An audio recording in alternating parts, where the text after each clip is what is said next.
Assalamualaikum warahmatullahi wabarakatuh. Hadis pada hari ini ialah dari Amirul Mukminin Umar Al-Khattab radhiyallahu anhu berkata, aku mendengar Rasulullah sallallahu alaihi wasallam bersabda, sesungguhnya setiap amalan perbuatan adalah dinilai mengikut niat dan setiap orang dinilai dengan niatnya. Sesiapa yang berhijrah kepada Allah dan Rasulnya, maka hijrahnya dinilai mengikut niatnya menuju kepada Allah dan Rasulnya. Sesiapa yang berhijrah untuk mendapatkan dunia atau wanita untuk dikahwini, maka hijrahnya dinilai mengikut tujuan hijrah itu. Riwayat Al-Bukhari dan Muslim. Pengajaran daripada hadis ini adalah niat adalah teras dalam segala amalan yang kita hendak lakukan, sama ada amalan baik ataupun amalan buruk, semuanya bermula dengan niat.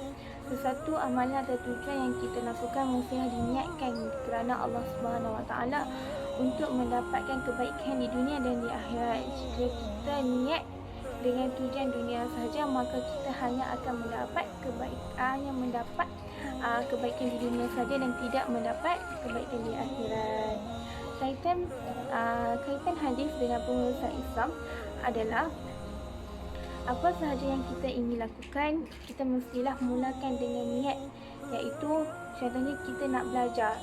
Tujuan kita nak belajar adalah kerana Allah Subhanahu Wa Taala dan ingin berjaya untuk apa nanti? Untuk membantu, setelah berjaya untuk membantu orang susah ataupun orang yang tidak berkemampuan.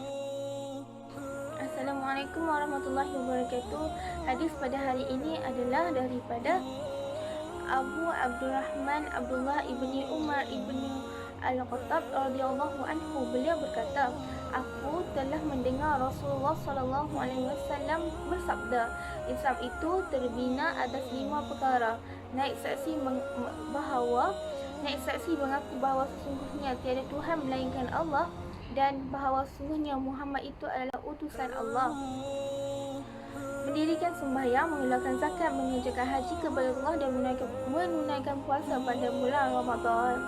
Okey, pengajaran daripada hadis ini adalah hadis ini mengumpamakan bahawa Islam ini adalah merupakan sebuah binaan yang utuh dan kuat apabila kelima-lima prinsip ini diamalkan oleh setiap umat Islam, iaitu mengucap 2 kalimah syahadah, berpuasa di bulan Ramadan, salat 5 waktu, mengeluarkan zakat dan juga mengerjakan haji di Mekah.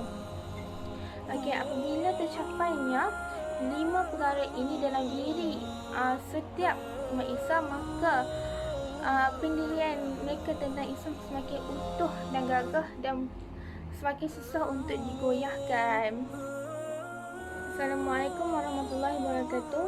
Hadis pada hari ini adalah daripada Ummu Al-Mu'minun Ummu Abdullah Aisyah radhiyallahu anhu.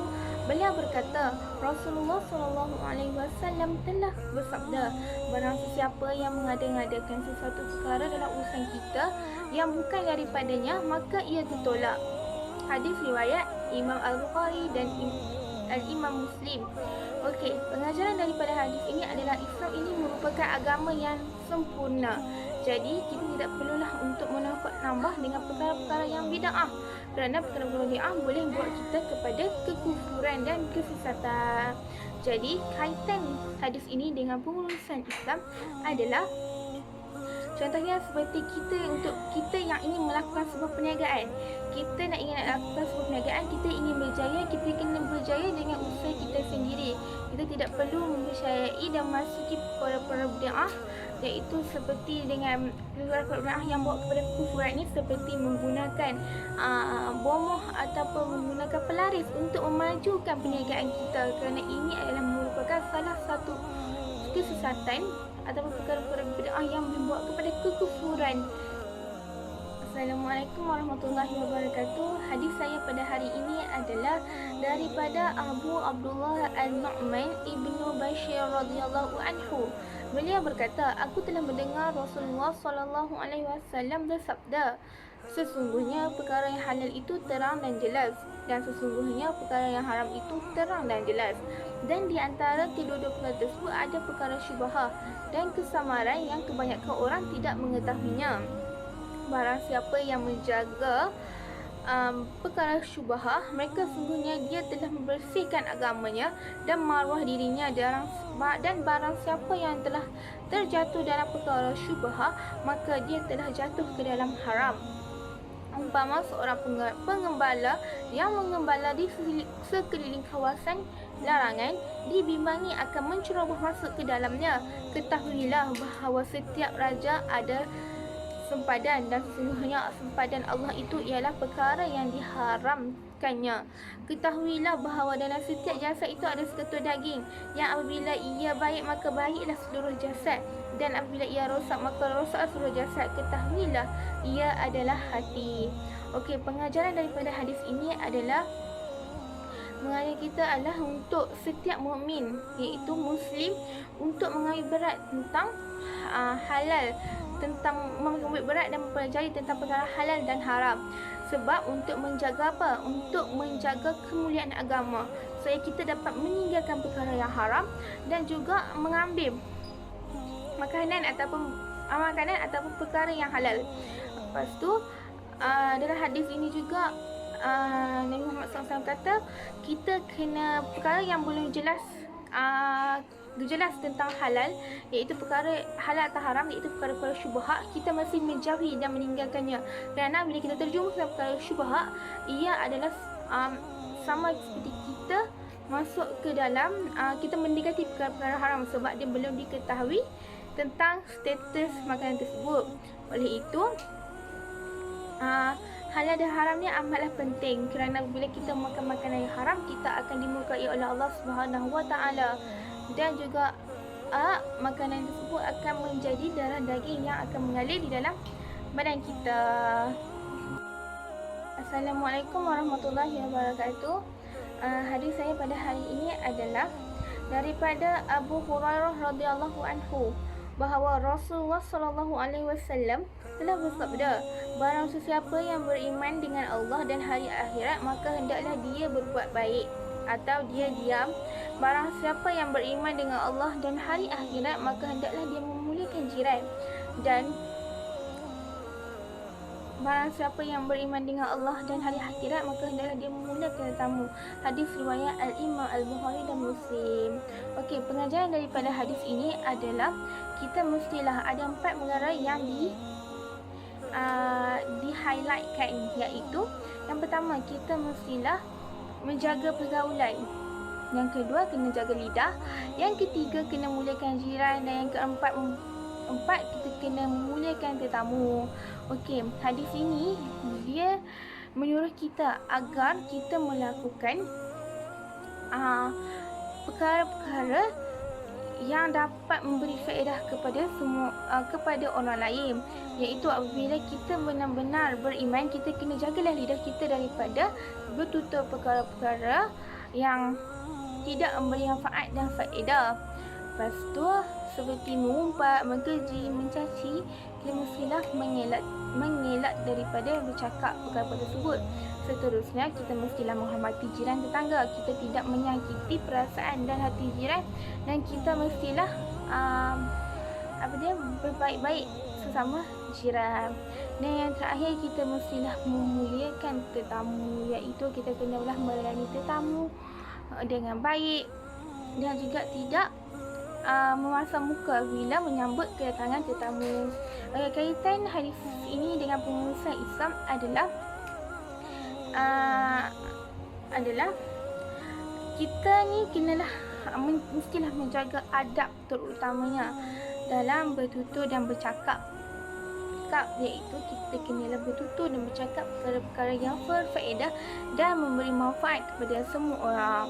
Okey, sebagai contohnya, apabila kita ini ingin melakukan perniagaan, kita mestilah bercakap atau mempromosikan barang yang kita jual tu dengan jujur. Maksudnya kita janganlah membohong atau menganiayai pelanggan dengan pelbagai tawaran yang menarik, padahal kita hanya ingin keuntungan sahaja.